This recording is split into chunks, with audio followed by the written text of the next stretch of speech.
Bonjour, je suis Julien, votre professeur de français. Donc pour le niveau A1, nous sommes maintenant à l'unité 2 et je vais vous parler des verbes du premier groupe en ER, des verbes à une base et des verbes à deux bases. Alors, les verbes du premier groupe sont les verbes qui se terminent à l'infinitif en ER. Les terminaisons des verbes en ER au présent de l'indicatif sont les suivantes.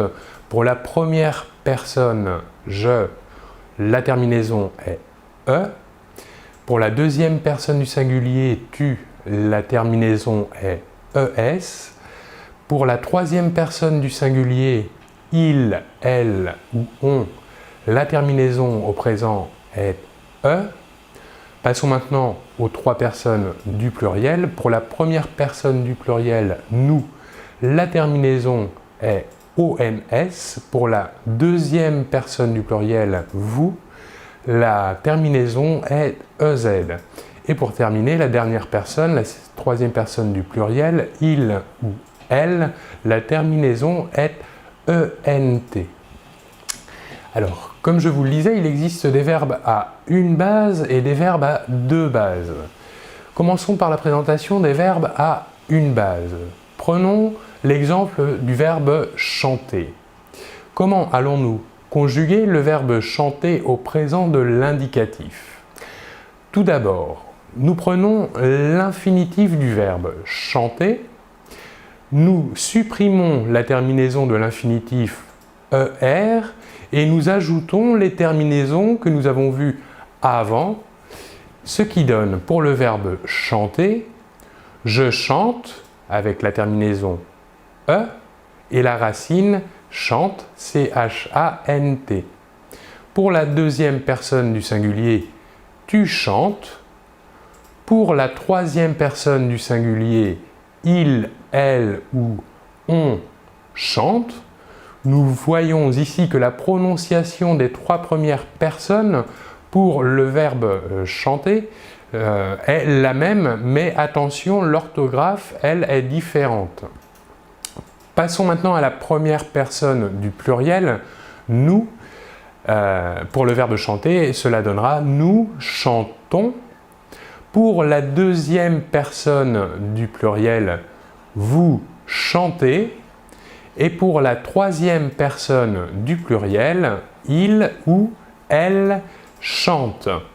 Nous voyons que la terminaison ENT de la troisième personne du pluriel ne se prononce pas et donc nous prononçons la conjugaison du verbe chanter comme les trois premières personnes du singulier. Chante. Voilà pour les verbes à une base. Nous voyons ici que pour les verbes à une base, la racine du verbe chante, C-H-A-N-T, ne change pas lors de la conjugaison du verbe. Par contre, pour les verbes à deux bases, nous allons voir que cette racine change dans la conjugaison au présent de l'indicatif. Je vais vous donner quelques exemples. Par exemple, le verbe lancer. Le verbe lancer, si nous prenons la même méthode de construction que pour les verbes à une base, que faisons-nous? Nous supprimons le ER de l'infinitif et nous ajoutons les terminaisons du présent de l'indicatif. Ce qui donne pour le verbe lancer, je lance, tu lances, il lance, nous lançons. Ici, nous voyons qu'il y a une modification orthographique et que le C se transforme en cécédille. Pour continuer, vous lancez, nous gardons la même racine que pour les trois premières personnes du singulier, et pour la troisième personne du pluriel, il lance. Nous voyons bien ici que le verbe lancer est un verbe à deux bases, c'est-à-dire qu'il a deux racines différentes dans sa conjugaison. La première racine est L-A-N-C et la deuxième racine L-A-N-C, cédille. Voilà pour le verbe manger. Lancer, pardon. Passons maintenant au verbe manger.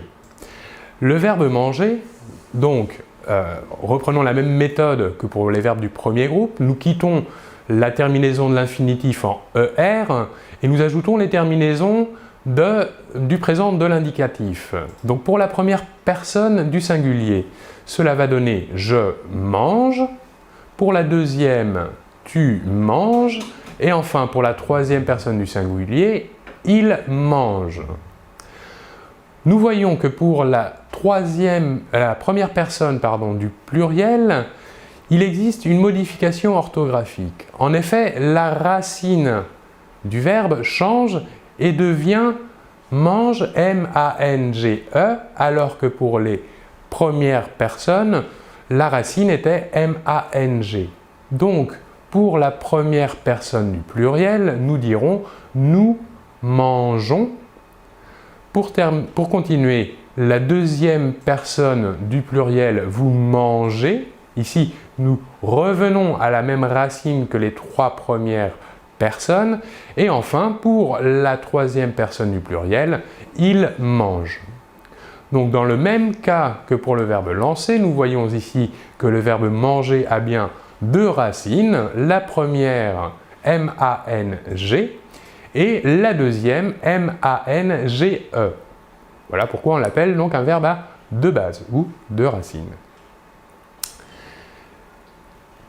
Voilà, vous pourrez voir d'autres exemples dans le livre. Je vous remercie beaucoup de votre attention et l'on se retrouve très bientôt. Au revoir.